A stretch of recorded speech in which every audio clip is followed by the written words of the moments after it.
Failure is a fucking gift.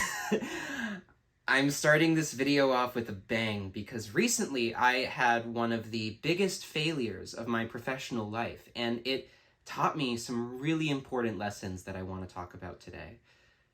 So to set the scene, I recently completed, or failed to complete, a student teaching practicum, which, if you don't live in the United States or are not familiar with that, it's basically like an apprenticeship for teachers. So slowly I worked my way towards taking over and running an entire classroom as if I were a real teacher.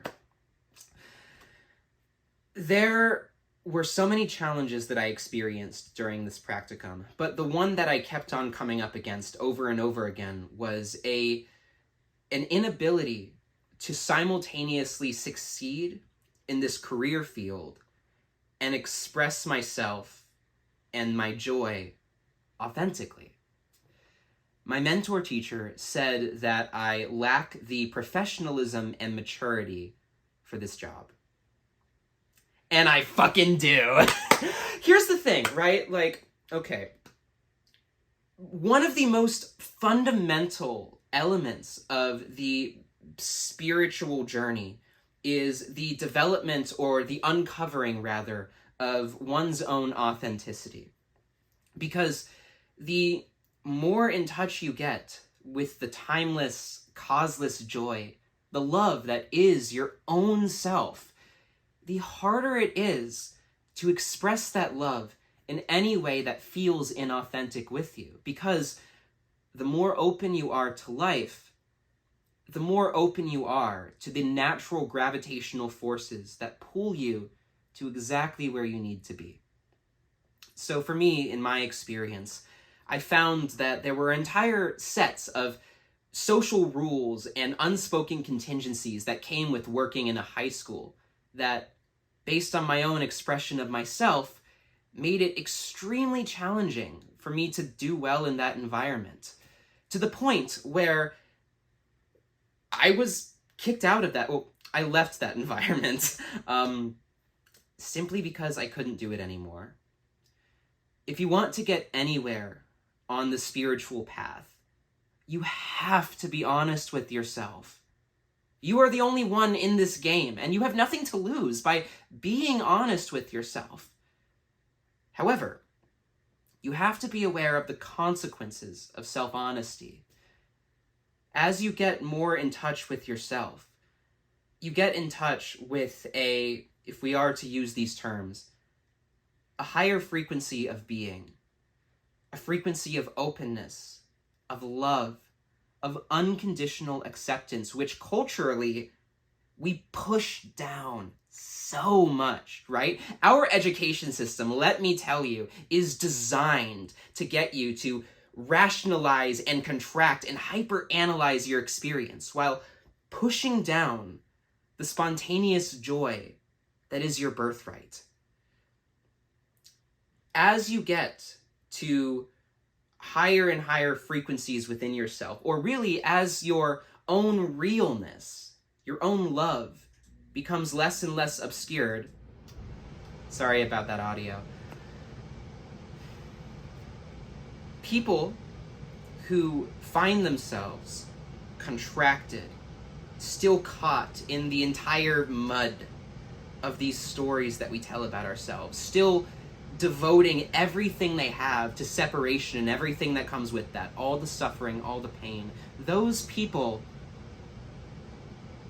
will experience conflict with you.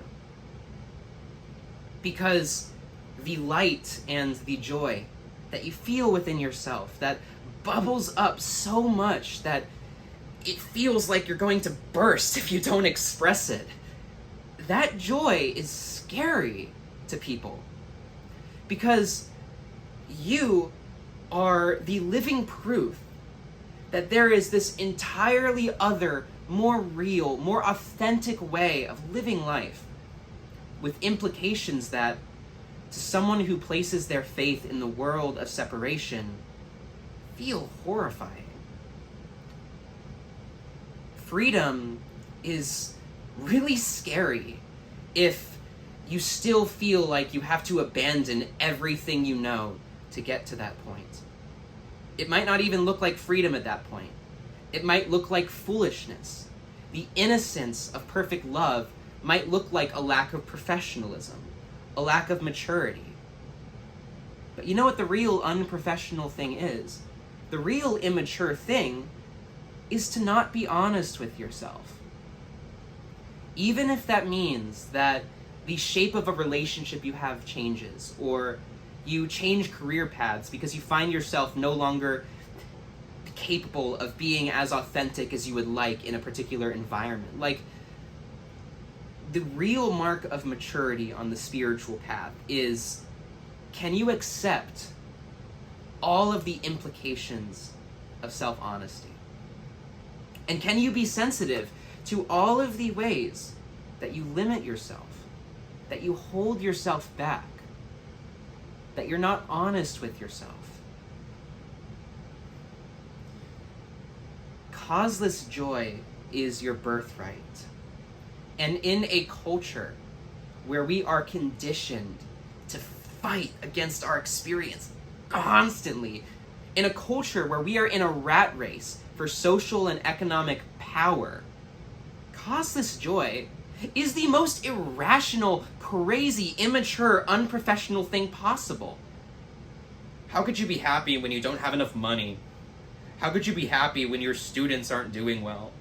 How could you be happy when there's conflict in the world? How could you be happy when X, Y, Z, ABC? How could you be happy?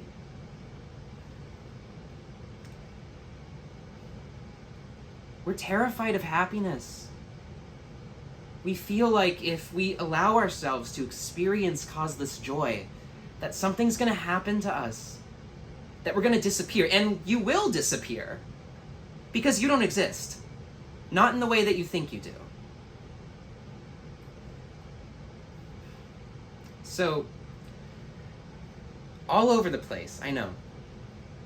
But I'm making this video simply as an invitation to really lean in to as open and honest and authentic of your own self-expression as possible. The more open you are to yourself, the more joy you will express, the more love you will feel. And that has profound consequences that heal the fucking world, that heal you.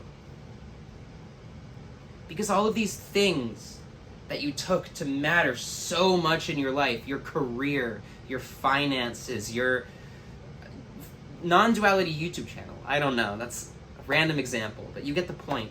All of these things that mattered so much, it's like, it becomes so obvious how utterly transparent they are. How they are all pervaded by something so much more real. By you. You are literally God. Full stop. And that's okay to say. It's okay to live that. It's beautiful to live that.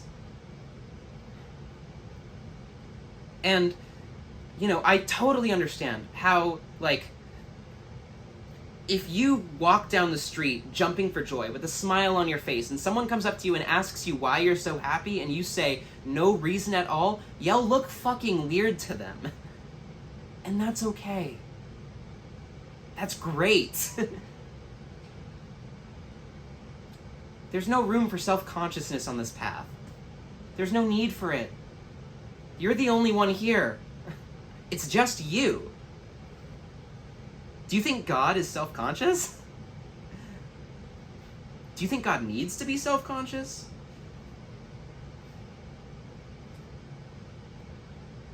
So, everyone's looking for something to do, something to be, right? Even the mystics, right? We're like, what do I do? How do I practice?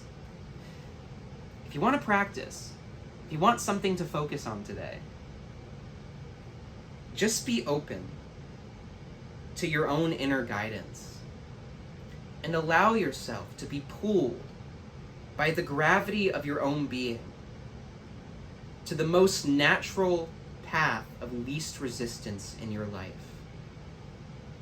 to the relationships with a true depth, to the career that reflects your deepest interests, and to the self-expression that is the most honest, the most joyous. Spontaneous love and joy, complete and utter spaciousness. That is you. And that's beautiful.